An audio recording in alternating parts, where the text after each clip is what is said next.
जैसे कि हम लोग अभी तक 5 स्कंद तक पढ़ाई भागवत का पाठ हम लोग कर लिए हैं 5 स्कंद तक। आज से शुरू होगा छठा स्कंद। छठा स्कंद का शुरू करते हुए सब पहले सबको प्रणाम कर रहे हैं और सबका आशीर्वाद मांगते हुए हम ये पठन शुरू कर रहे हैं। राधे राधे। नारायण जिन नाम लिया तिन और का नाम ना लिया।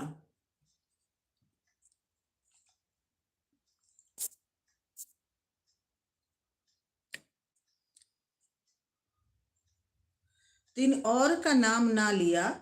अमृत पान किया घट भीतर गंगा जल भी पिया न पिया।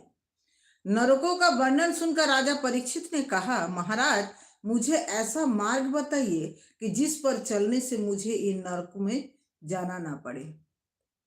आपने प्रवृत्ति धर्म निवृत्ति धर्म आदि की कथा सुनाइए, किंतु कथा सुनाए हैं, इन नरक लोकों का वर्णन सुनकर मुझे डर लगता है। नरक जाने का प्रसंग कभी उपस्थित ही ना हो, ऐसा कोई उपाय बताए।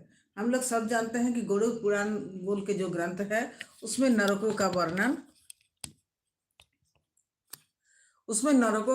दिया गया है। गरुड़ पुराण नाम का जो ग्रंथ है उसमें नरकों का वर्णन दिया गया है और इसमें बोला गया है कि जैसे नरकों का वर्णन में कौन पाप का कैसे सजा मिलता है और किससे क्या होता है ये बताया गया है।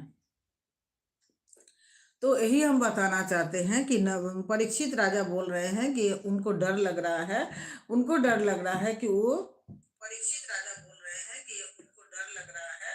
उनको डर लग रहा है कि वो परीक्षित राजा बोल रहे हैं कि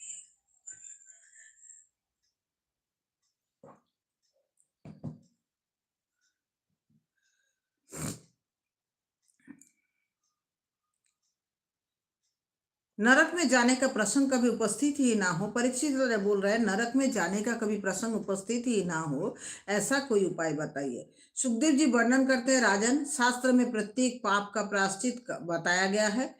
पाप का विधि पूर्वक प्रायश्चित किया जाए तो पाप नष्ट हो जाता है।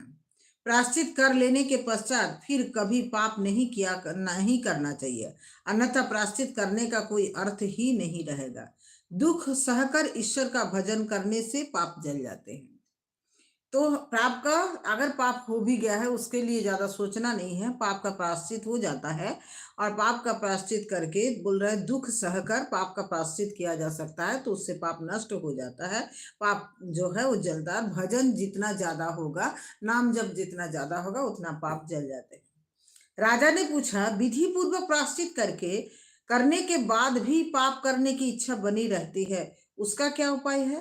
प्रायश्चित करने से पाप का नाश तो होता है, किंतु पाप करने की वासना इच्छा का तो नाश नहीं हो पाता।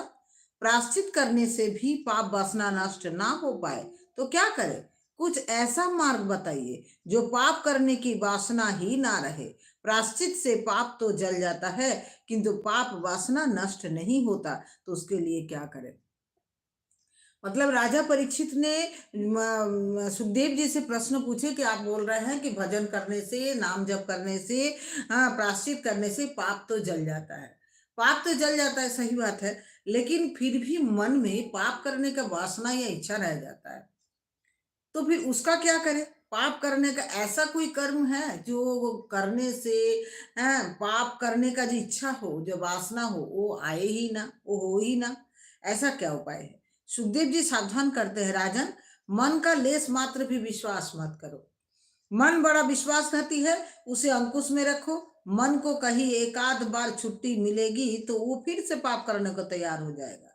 पाप वासना अज्ञान से जगते हैं और अज्ञान का मूल अहंकार है। पाप वासना अज्ञान से जगता है, अज्ञान का मूल क्या है, अहंकार है। तप, ब्रह्मचर्य, सम, दम, मन की स्थिरता, दान, सत्य, शौच, यम नियम आदि से पाप की वासना नष्ट होते हैं। किंतु हे परीक्षित, भगवान को आत्मसमर्पण करने से और भगवत भक्तों को सेवा करने से पापी जनों को जैसे शुद्धि तपस्या आदि द्वारा नहीं हो पाते। पापी मनुष्य भक्ति से जैसा पवित्र हो सकता है, वैसा सम दम तप आदि से नहीं हो सकता। तो यहाँ कितना